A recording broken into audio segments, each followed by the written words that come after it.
If you're considering buying a house or it's your first time buying a house, let me tell you some surprise costs that came up for us. Honestly, they weren't that surprising because we knew they were going to come, but it just, money sucks. Property taxes, everyone talks about property taxes, but when we actually saw the property taxes, it was like, ooh, that kind of sucks. Just insurance in general, because insurance for a home is just so much more than insurance for your rent. Like, we got mortgage insurance on top of our insurance. Like, I just feel like we're paying like 50 million different pieces of insurance. Hello guys, welcome back to Inside Republic. On today's video, we are talking about home buyers remorse. Well, many home buyers are experiencing deep remorse as rising mortgage rates, hidden repair costs, and declining property values turn their dream home into financial burdens. Guys, kindly like and share this video. Subscribe and follow if you haven't done so. And to show us some extra love, you can send us some super thanks. Now let's watch the following video clips. Lawyer fees are something that I actually didn't even consider. Like, I didn't think we'd need to have a lawyer included in buying a home, but you do, and you have to pay them at the end. HOA fees, we actually don't have any HOA fees, but I didn't consider that, and I also wasn't talked about that until the end, like the closing. Any random little closing costs that you don't think about, I guess. In the end, we're going to be paying about the same price we were paying renting, and so it made sense for us, but it's just wild how expensive houses are in Calgary and Okotoks right now. Basically, we should just live with my parents forever. Transparency post. I regret buying a house. I regret it a lot. If I could go back to January 2022, I would tell that girl, do not.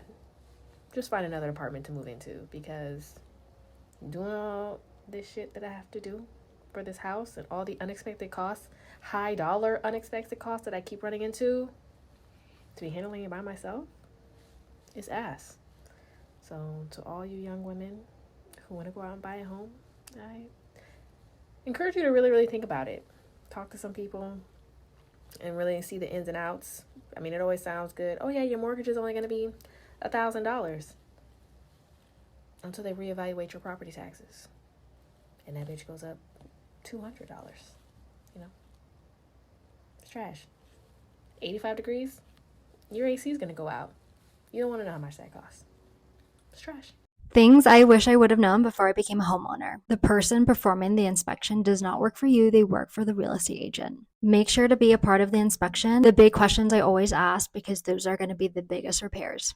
The age of the roof. Roofs usually last about 20 years. The age of the water heater usually lasts about 8 to 10 years. Age of the HVAC unit, because that will be a costly repair if it's old and if it doesn't work. If there is any sign of mold, pay that extra amount of money to do a mold inspection. The last thing you want to do is move into a home and find out you have mold and rotting wood. Check every handle, every single outlet, every faucet, flush every toilet. You want to make sure that the water is working, that the pipes are clear. When putting an offer in, you have to literally write out everything that you want in the home. It includes the appliances, the window treatments, the mirrors, because they will take anything that is not physically in the wall with them.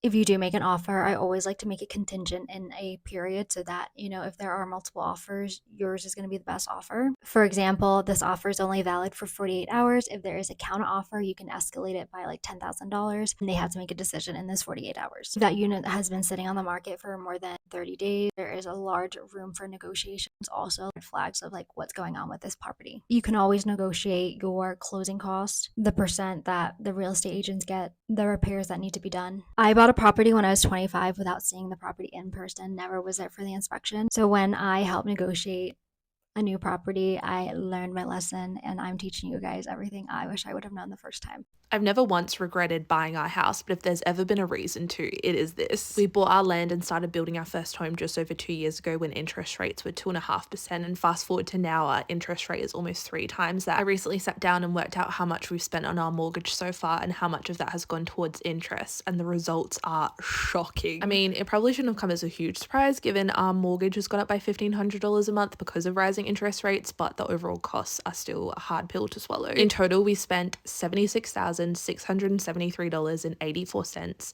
in regular payments, and $50,157.75 of that has gone towards interest. That's less than 35% of our money going towards actually paying off that loan. Is that not so grim? Before interest rates skyrocketed, we were actually really lucky and we were able to make an extra $18,175.29 in repayments. So in total, we've paid $24,849.13 on our mortgage in the last 2 years. And in total, we've paid off just over $44,500 or 7.32% of our overall mortgage. Our current mortgage is now sitting at $593,173.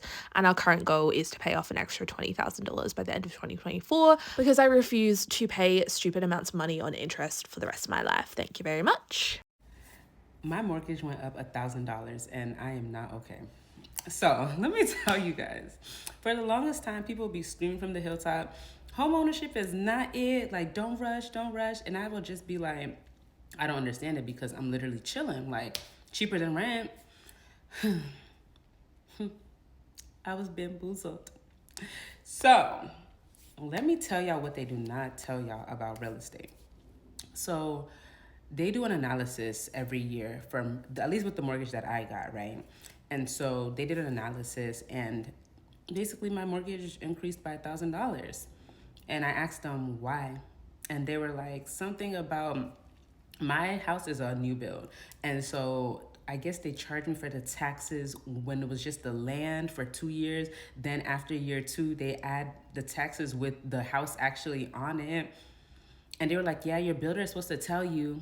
They didn't. They didn't. And so I asked them, can I sell the house? And they were like, there's no equity in it. You guys see me smiling, but come next month, I'm literally going to be in tears because $1,000 extra a month, I legit want to move back home and live with my parents. But I don't have that option. I'm sick. I'm sick. Honestly, don't buy a house if you're single. Like, buy a house when there's 2 incomes coming in because, baby, you gonna need it. I'm a pretty blunt person, so I'm just gonna tell you how it is. If you're not handy, don't buy a house. The amount of repairs that you're going to make as a homeowner are going to outweigh any perks there is to home ownership. Does that make sense? Like, so many of you complain about, oh, renting is so expensive. I'm tired of this. I don't want to rent no more. Do you understand that with rent, you make one payment a month? That's it. You just pay the landlord whatever the price is, and they come out and they fix whatever breaks. They come out and replace whatever needs to be replaced. They keep the home updated. They do all that for you. When you own a home and your water heater has to be serviced, you got to call a plumber, come out, $1,000 charge. You start having an issue with your roof where it's leaking, you got to pay a roofer to come out, $2,500, $3,000 minimum charge to come out and look at it. Your HVAC system goes out, you're the one that's got to call an HVAC company to come out and service that for $1,000 minimum or $2,000 minimum. If it's got to be replaced, 10, 15 grand. Like, a lot of the charges outweigh the perks of home ownership. And so many of you are like, oh, no, that doesn't happen very frequently. I bought my house. It was a remodel. It was a 30-year-old townhome. It's 1,100 square feet. When I bought this place, the kitchen had just been redone. The appliances were new. Everything, the water heater. Today, what am I doing? I've got to take apart the water heater. I've got to pull the heating element, take out the anode rods to replace that because you got to do that every couple of years. I also have to go in there with a scraper and scrape out all the sediment that builds up on the bottom of your water heater that the anode rod does not get. And there are just so many goddamn repairs that you have to make. And if I wasn't handy, I tell you right now, I think I wouldn't have no damn money. And I think that the cost of renting versus homeownership and the perks of homeownership versus the cons of renting don't make sense to a lot of people unless you're handy. Now, if you're handy and you can do all this crap that I do or that I learned to do and fix this and fix that and keep your home running the way that it should be ran, you're probably going to be okay because you can save money on those charges. But all these plumbers, electricians, roofing guys, they want $500,000, $1,000 just to come out. Just to come out.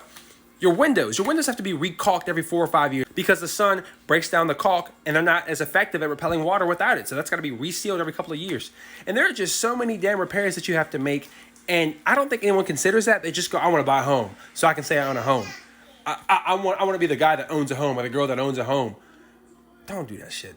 If you're not handy and you don't got oodles and oodles of extra money, I'm talking about if you don't have an extra few $1,000s laying around every couple of months, don't be buying no damn house. You don't need it. Just rent. Just rent. Don't do it.